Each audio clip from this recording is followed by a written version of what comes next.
بسم الله الرحمن الرحیم. السلام علیکم. ته چې داسې درون میلمه د کور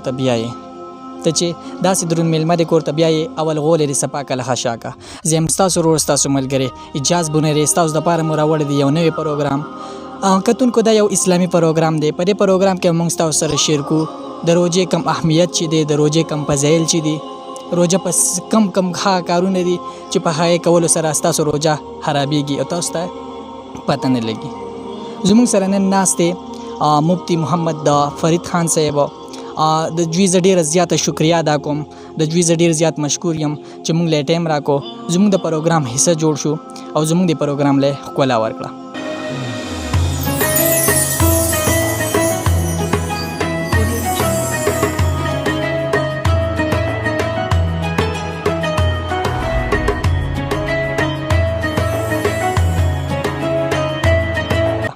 ټول ناول خو السلام علیکم. وعلیکم السلام ورحمت الله وبرکاتو. اجاز بھائی تاسو ډیر مشکور یم چې تاسو رااله او ډیر په هم موضوع سره زما سره دلته بحث کوئ، نو تاسو ډیر زیاته مننه او الله دې تاسو د پروګرام په واسطه باندې چې زمونږ څومره مسلمانان رونه اوري الله دې په موږ له عمل کولو توفیق نصیب وګرځي. امین ثم امین. ستاسو یو جهان مننه. کتونکو موږ به د دوی سره خبرې اترې کوو د روژې کم اهمیت چې دی، ګورو چې دوی څه ویل غواړي د روژې کم اهمیت، په هغې باندې تاسو لږ رڼا واچوئ. نحمده ونصلي ونسلم على رسوله الكريم اما بعد فاعوذ بالله من الشيطان الرجيم بسم الله الرحمن الرحيم يا أيها الذين آمنوا كتب عليكم الصيام كما كتب على الذين من قبلكم لعلكم تتقون وقال رسول الله صلى الله عليه وسلم الصوم جنة ما لم يخرقها او كما قال النبي صلى الله عليه وسلم. زما د اسلام اورونو مسلمانانو السلام علیکم ورحمت الله وبرکاتہ. زما د ورور اعجاز بھائی ډیره په هم موضوع باندې چې دا د وخت تقاضا هم ده او هغې راغلی دي ما سره هغې باندې بحث کی. ما د قرآن کریم یو مختصر آیات کریمه هغه ستاسو په وړاندې باندې تلاوت کو. الله رب الجلال په دې کې د رمضان د فرضیت خبره کړې ده او دغه رنګ چې دی د رمضان په فلسفه باندې چې د دې کې حکمتونه څومره دي او کم حکمتونه دي چې الله رب الجلال په موږ باندې روزه فرض کړې ده. نو الله تعالی فرمایي یا ایها الذین آمنو، اے ایمان والو، یعنی خطاب ایمان والو ته دی. نو چې کله خطاب ایمان والو ته وکړو نو گویا کې دا خپل خلکو ته خطاب دی، نو دا اسانه شو په دې باندې، ځکه چې کوم مسلمان ني او دا په الله باندې ایمان ني هغه ته بیا ګران او چې ایمان والی او الله مني او دا رسول مني، قرآن مني او حشر نشر مني، هغه ته حکم آسان شو چې الله ماته ایمان والا وړي. کتب علیکم الصیام، الله فرمایي چې په تاسو باندې روزه فرض کړې شوې ده. کما کتب علی الذین من قبلکم، دا د یو تخفیف بل الله تعالی چې د حکم بیاني چې دا روزه یوازې په تاسو باندې فرض نه ده بلکې دا په عمومي سابقه باندې او په تیرو امتونو باندې هم دا فرض وه. روزه د آدم علیه السلام نه چې دا فرض را روانه ده. آدم علیه السلام روایاتو کې راځي چې ایام البیض چې هغې ته سپینې ورځې ویلی شي او سپوږمۍ رڼا پکې ډېره تیز وي، 14 14 او 15 د دې روزې بینې وي. نورو امتونو کې هم روزه چې دی دا فرض وه او خو تعداد کې فرق خو چا باندې زیات چا باندې کم او دا رنګ په هر مذهب کې ردې دغه شته دی، وجود شته دی. حتی چې هندو درم کې هم هغې د روزې دغه شته دی، هغې په مذهب دار چې هغې صرف میوه خوري، د میوې اجازه دي، هغه یو میاشت چې دی ډوډۍ نه خوري. ما د هغې نه چې څومره معلومات کړي دي، نو په هر مذهب کې روزه چې دی نو هغې اهمیت شته دی. او لعلکم تتقون، دلته الله رب الجلال فرمایي چې دا روزه مې د دې لپاره فرض کړې ده چې تاسو پرهیزګار شئ. او دا پکې فلسفه ده. تقوا څه ته ویلی شي چې سړی ځان د خواهشاتو نه وساتي او دا رنګ چې دی د الله تعالی په احکاماتو باندې عمل وکړي، نو هم روحاني طور په دې کې یو ترقي ده او دا رنګ چې دی د الله حکم منلی او د روح د هغې تزکیه ده په دې کې. او هم چې په میډیکل پوینټ اف ویو باندې مونږ والو نو دا بدن 11 میاشتې چې دی نو دا معده هغه مونږ خوراکونه ورته ورچو هر یو ماشین په دنیا کې چې د هغه دمه غواړي او چې د هغې صفایي وشي هغې له خلک ګریس ورکړي دغه دا رنګې دا روژه الله تعالی په میډیکل پوینټ اف ویو باندې مونږ وګورو نو هغې کې دا یو حکمت دی چې معده یو ماشین دی دا هم دمه غواړي او روژه دا په دې کې ډېرې حکمتونه دي او ډېرې فلسفې دي ځکه چې په دې کې ولګه ده نو د غریب سره احساس دی محبت دی او اسلام خو د امن او د اشتهای مذهب دی چې خلک سره د غریب احساس وشي په معاشره کې چې ولګه څه شی دی او احساس پیدا شي ځکه حدیث شریف کې راځي چې روایاتو کې راغلی دي چې ستا په ګاونډ کې یو ګاونډي وږي او ته د هغه د روټۍ او دارنګې چې دی د هغه د معاش د هغې سبب نه جوړېږي او ته د هغې غور او فکر نه کوې او ته په خپله خېټه باندې موړې نو لا تقبل له صلاته ولا صومه د داسې سړي چې دی نه روژه قبلیږي او نه د لمونځ قبلیږي نو اسلام د یو امن او د یو اشتهای مذهب دی او د محبت مذهب دی نو دا روژه د دغې دپاره چې دی هغه الله تعالی فرض کړې ده روژه په اسلام کې دا د فرضیت په لحاظ سره دریم رکن دی د اسلام په اهمو ارکانو کې اول لمونځ فرض شو په مکه مکرمه کې او بیا روژه چونکې په دې کې بدني مشقتونه هم زیات دي او خلکو نوې نوې اسلام راوړی رسول الله صلی الله علیه وسلم چې کله مدینه منورې ته راغی نو د هجرت 2.5 کاله پس په 10 شعبان باندې چې د روژې د فرضیت حکم راغی د دې نه مخکې یو حکم راغلی دی چې وعلى الذین یطیقونه فدیة طعام مسکین چې څوک طاقت لري نو روژه دې ونیسي او که نشي نیولی نو دته اختیار دی فدیه ورکولی شي خو بیا وروسته دا حکم راغی چې کله دا میاشت رمضان راشي نو تاسو فلیصمه د دې روژه نیسئ نو دا حکمتونه دي پکې الله رب الجلال غواړي چې زما را بنده زه وبخمه نو د هغې لپاره څه بهانې لټي او د خپل نزدېکت او د قرب دپاره چې مونږ ټول 11 میاشتې هغه په داسې خواهشاتو باندې او په نفساني خواهشاتو باندې تیر کړو نه په هغې کې د تلاوت اهتمامي او نه پکې چې دی مطلب دا د قرآن د تلاوت او د تهجد نو الله رب الجلال دا بنده غواړي چې 11 کاله 11 میاشتې ته په خپل ژوند دغه باندې مطلب دا چې تیر شوی د خواهش موافق راشه دا یو میاشت ما رضا کا چې تعالی زه فرض هغه په اویا باندې بدل کم او تعالی زه چې دینو نفل دا په فرضو باندې بدل کم او الله رب الجلال فرمایي چې نیکوکار خلق تتجافا جنوبهم عن المضاجع د نیکوکارو خلکو چې دی ډډې د بسترو نه لري وهم یستغفرون بالاسحار او دی د الله تعالی نه د سحر په ټیم کې د پېشمني په ټیم کې بخښنه غواړي دا ډېر مبارک ټیم دی نو موږ خو اکثر نه پاسو په نورو ورځو کې لیکن په روژه کې خاص پېشمني لپاره خلک پاسي او الله رب الجلال د خپل شان سره روایاتو کې راغلي چې په اول اسمان باندې جل وافروش او درې اوازه کې چې هل من مستغفرین فاغفر الله آیا څوک زمانه بخون کې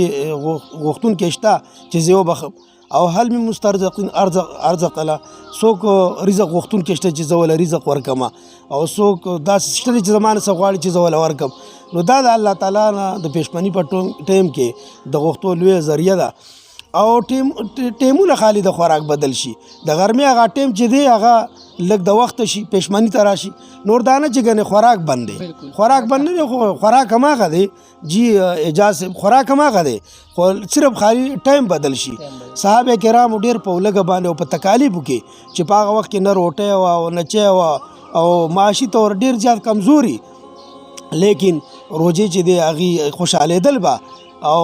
روژه چې به کله راتله نبی علیه السلام په باره کې راځي د شعبان نه به د دې لپاره دعاګانې کولې چې خدای ته تیاری به کو او هغې ته د رسول چې خدای ته موږ دې ته ورسوه او موږ دپاره چې دی پر شعبان او پر رجب کې برکت ور واچوه او بلغنا رمضان موږ رمضان ته ورسوه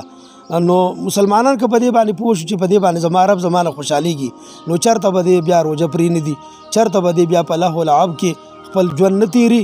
او ما تاسو ته ووایي چې صحابه کرامو د وړومبي ابتدا د اسلام کې دا حکم و چې سړی به کله روژه ماته کا نو بیا به اوده کېده نه پېشمني پورې که اوده به شو نو د ده لپاره بیا خوراک څښاک جایز نه یو صحابي دی قیس ابن سورمان ساری رضی الله تعالی عنه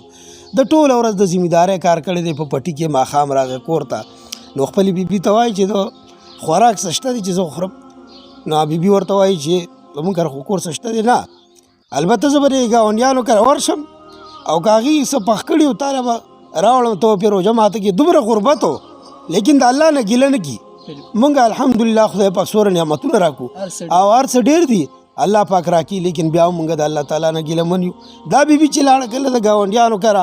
او واپس راله دی خو ټوله ورځ کار کړی و ستړی و، نو د دغې ستړي د وجې نه هغه وده شوی و، بیا خوراک حرام و. نو زه په سبا له پنهار روژه ونیوه او د خدای نه ګیله ونه کړه. نو غرمې پورې بیا کار کی نو بیا بېهوش، ځکه بدن کې توان ختم شو، طاقت ختم شو، قوت ختم شو. نو الله رب الجلال په دې حکم کې تخفیف راوستو چې کلوا وشربوا حتی یتبین لکم الخیط الابیض من الخیط الاسود. تاسو خوراک څښاک کوئ تر دې پورې چې سپین مزي له تور مزي نه جدا شي، یعنې صبح صادق راوخیږي او رښتینی سهار چې ورته ویلی شي، او د شپې پورې بیا تاسو روژه نیسئ. نو دا د هغې صحابه کرامو په ابتدا کې قربانۍ وې چې د هغې د تکالیفو د وجې نه الله تعالی موږ ته تخفیف راوست. او اهمیت خو په حدیثو کې راغلی، رسول الله صلی الله علیه وسلم فرمایي چې دا د جهنم نه د خلاصي خبره ده. الصوم جنة ډال دی خو چې سړی ونیشلي، یعنې مطلب دا دی چې د حق ادا کړي د رمضان. رمضان صوم څه ته ویلی شي؟ ایاز بھائی زه به تا ته اجاز بھائی په دې باندې دغه وکړم چې صوم لفظي معنی چې دی نو مطلب دا دی چې ځان بچ کول دي. د صوم لفظي معنی ده په اردو کې ورته مونږ وایو رکنا او بچنا، دې ته ویلی شي ځان ساتل او رکاوېدل دې ته ویلی شي. او په شریعت په اصطلاح کې روژه چې ده د خوراک څښاک نه او د بیبي سره د هم بسترې نه د ځان ساتلو دا نوم دی. دا د عوامو روژه ده. یو د خواصو روژه د امام غزالی رحمت الله تعالی علیه په احیاء العلوم کې د دې 3 کیټیګري ذکر کړي دي چې یو د عوامو روژه ده او یو د خواصو روژه ده او یو د اخص الخواص روژه ده. نو د عوامو روژه داره چې هغې د خوراک څښاک نه د بسترې نه ځان وساتي، او د خواصو روژه داره چې دې ځان د ګناهونو نه وساتي، او د اخص الخواص روژه داره چې دې ځان د شبهاتو نه ساتي. نو روژه یوازې د خوراک څښاک او د هم بسترې نه ځان منع کول نه دي، بلکې د دې نور لوازمات دي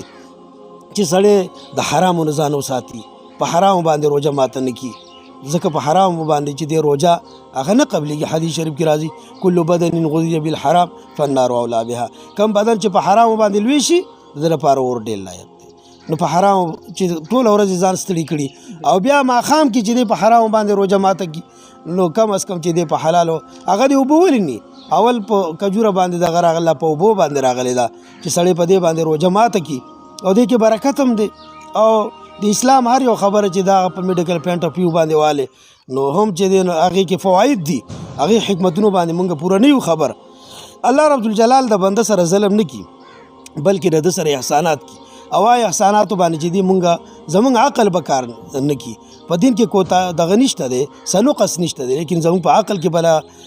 زمونږ فهم بل هغې نه قاصر او کوتاه به هغې حکمتونو ته مونږ نه یو رسېدلي چې شریعت زمونږ دپاره. ځکه الله تعالی فرمایي یرید الله بکم اليسر ولا یرید بکم العسر. زه په تاسو اسانتیا راولم، زما دا اراده نه ده چې زه تاسو له عذاب درکړم. ما یفعل الله بعذابکم، الله وایي زما څه کار دی چې زه تاسو له عذاب درکړم. ان شکرتم وامنتم، که تاسو زما د نعمتونو شکریا وباسئ او په ما باندې ایمان راوړئ نو زه خو ستاسو د هغې کارونو چې دی د هغې مشکور یم او تاسو له د هغې ښایسته بدلې در کوم. نو روژه